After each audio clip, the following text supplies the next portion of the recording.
Hey there, guys. Music fan here again. How you guys doing?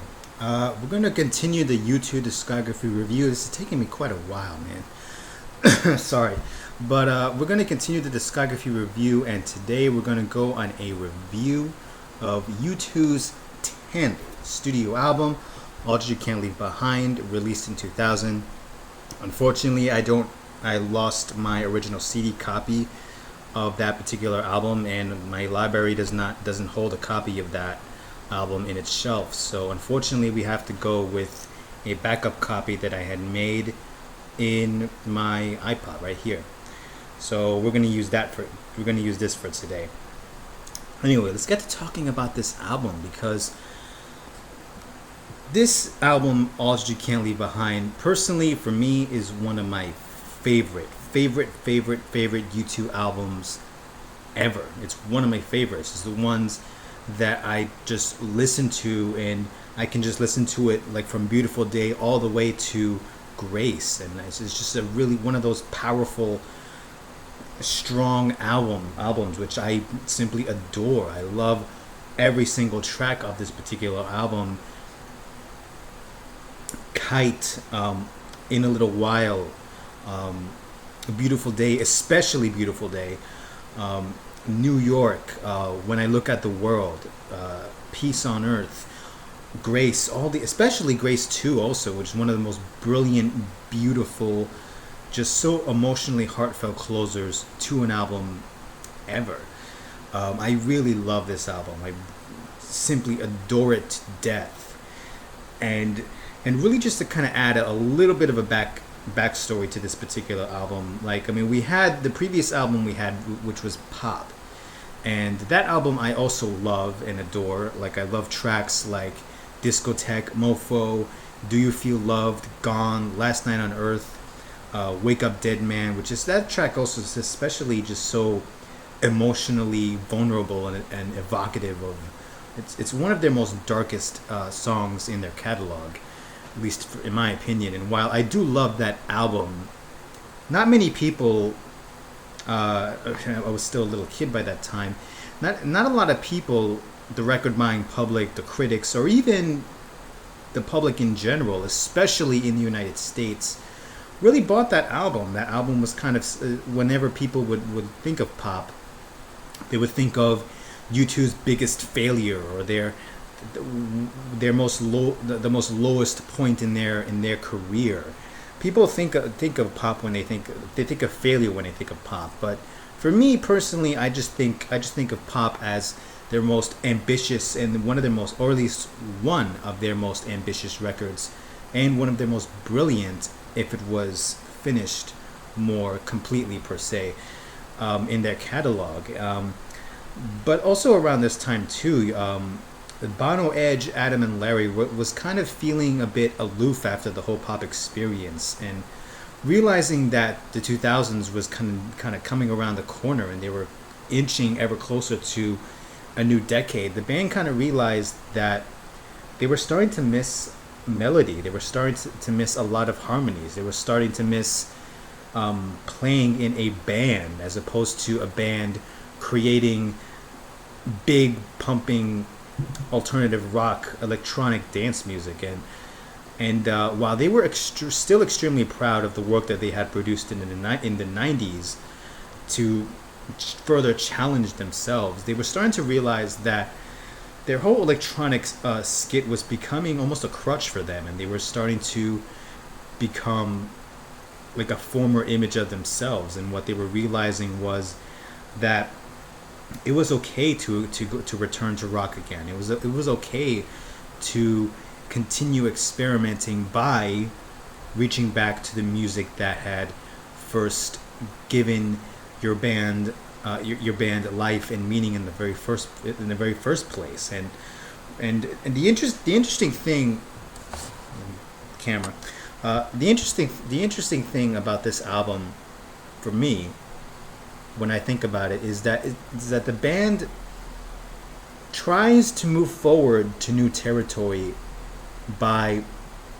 reaching back, by really stripping all the songs, or rather stripping their entire work ethic, their entire style, down literally to the minimum, to the band the basics, guitar, bass, drums, and vocals on this album. And the interesting thing about this album, at least for me, is that a lot of these songs, they take what normally would be a very overblown and very ambitious big thing with the electronic with the electronic experimentation in the 90s. They would take like a maybe electronic sound or a hip hop beat with if you would have had that in the 90s, it would just be just all over the place and just all over the song. Instead, here with songs off this particular album, instead they would be used very minimally, only to enhance the sound of the rock band, or in this case to enhance U2's rock sound. And it's kind of an interesting comparison because it's such an opposite turnaround from what U2 songs in the 1990s were. And it's a very clever concept, I have to say, too, because now you have electronic textures supporting the band to further enhance the mood or the emotional hit of a particular song. And all these songs definitely have that. I think of Beautiful Day, New York, Grace. I think of tracks like Peace on Earth and When I Look at the World, which really has these very subtle guitar manipulations that Edge does, but instead of it done being so crazily and so overtly, instead it kind of is used to kind of like subtly enhance the mood of a song. It still has a stripped down presence of drums, bass, and guitar and vocals, but still these very small but subtle experimental sounds still enhance all these songs. Like, I mean, it's like putting garlic, like like a very small amount of garlic in spaghetti, and it's like that small garlic enhances the flavor, or it changes up the flavor of a particular food dramatically, and that's what they do around here, though. Even though the electronics aren't as apparent off the songs of this album, they still add a texture, they still add a flavor to it. And ironically, at the same time too, this album is also still a straight ahead song orientated affair on this particular album. Like, you still hear Bono's just very open reaching vocals here. You still have Edge's echo guitar playing here, like Adam's fluid bass playing, and really Larry Mullen Jr.'s drumming. Here, like, this is an album, also interestingly enough, is an album that reaches back to its past, but it's not an album that retreads its past. This is not a overtly Joshua Tree sounding album, nor is it an album that finds U2 reaching back to their first three albums, their post-punk era, and sounding a lot like that. Instead, this is an album that returns to the essentiality of the songs. It returns to an album being about songs with beautiful lyrical writing, fantastic musicality. And the other thing is that the band by this point are now mature musicians. They had challenged themselves with their 90s experimentation, and so using the lessons that they had learned throughout the 90s, they now apply to this new band aesthetic, to this band format. And you don't get any big bombastic electronic glitziness here. You don't get anything that resembles that, but instead you get an album that has just really beautiful songs, beautiful lyrical writing, just beautiful performance here. And that's the other thing about this album, is that this album is such a emphasis on band performance, really for the first time since, I would say, the Joshua Tree or even Rattle and Hum. At least if you take the studio tracks of that album into account, really this is a bigger prominence of band performance. It's like the band is performing right with you, right in front of you, It's not this thing where in the 90s they were just this big huge sense of electronic experimentation going on everywhere. Still, it's an album that is just so close and so warm. The lyrics like kind of return to that sense of not existentialism in the sense of doom or everything's gonna die, but more so like it's kind of the lyrical writing is more evocative in the sense of like it's more asking the bigger questions again, and for the first time in a decade.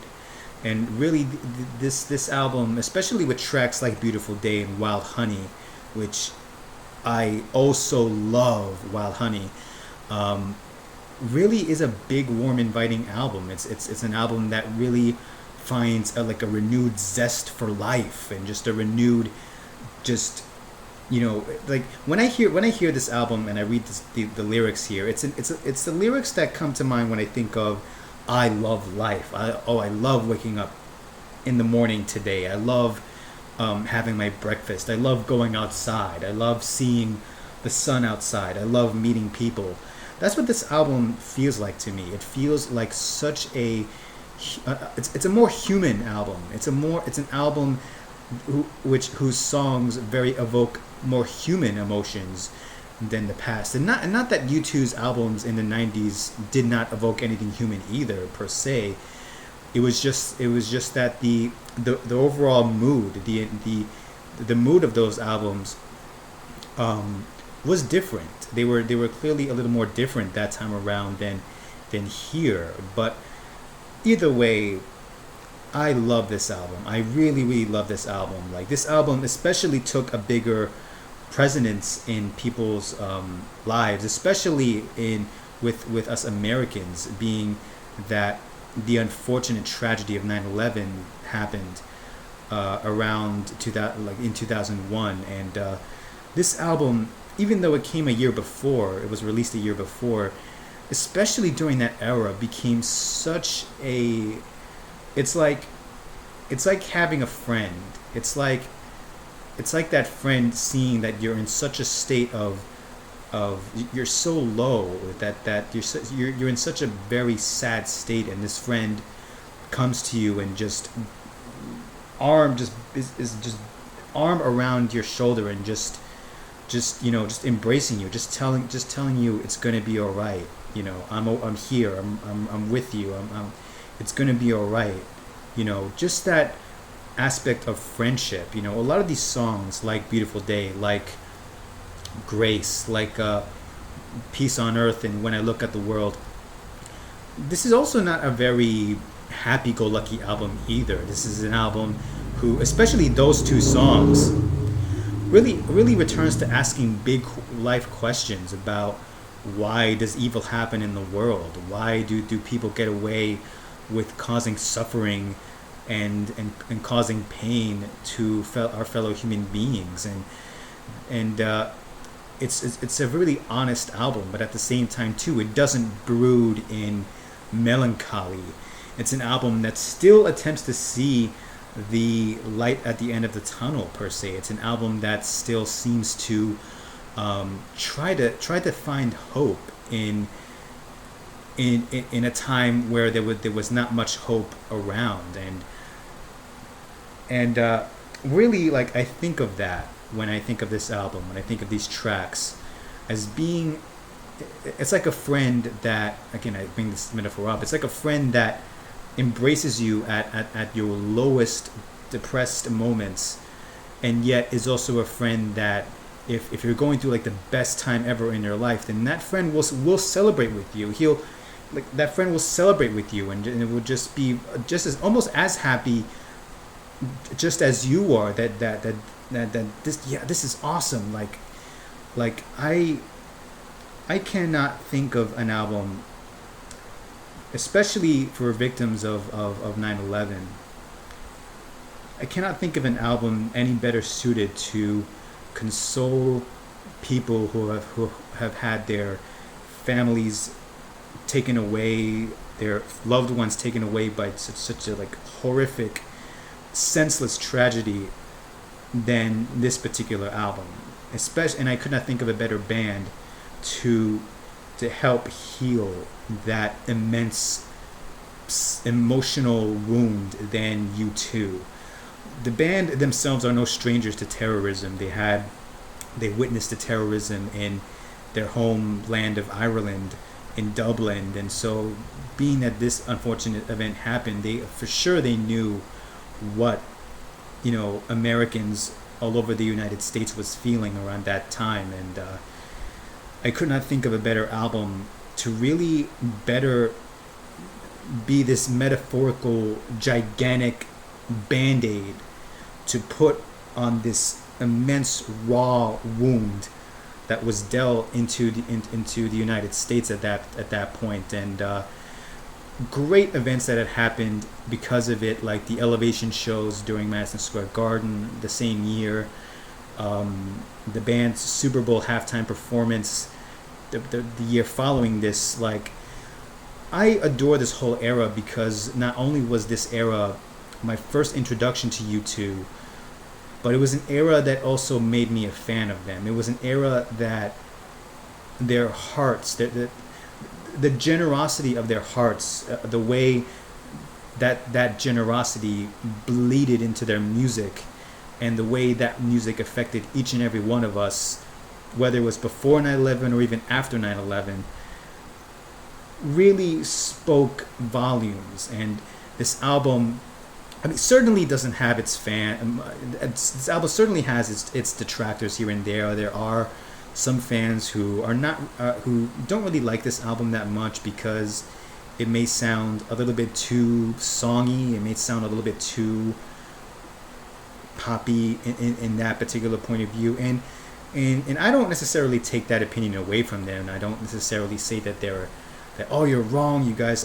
I won't pretend that I don't understand where they're coming from, and leave that opinion to them. It's their right to have that particular opinion. But for me, I would just have to politely disagree because this album asks the bigger questions.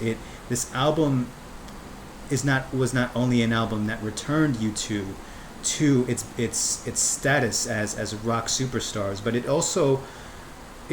this album also re-entered the American consciousness in almost a similar way that the Joshua Tree did, where this time around the band really presented an album that has such a big depth of heart, a big depth of soul, a big depth of just renewed spirit and energy to this album that, again, I think of this album as like being the friend that celebrates the great happy moments with you, as well as the friend that consoles you in your most darkest hour.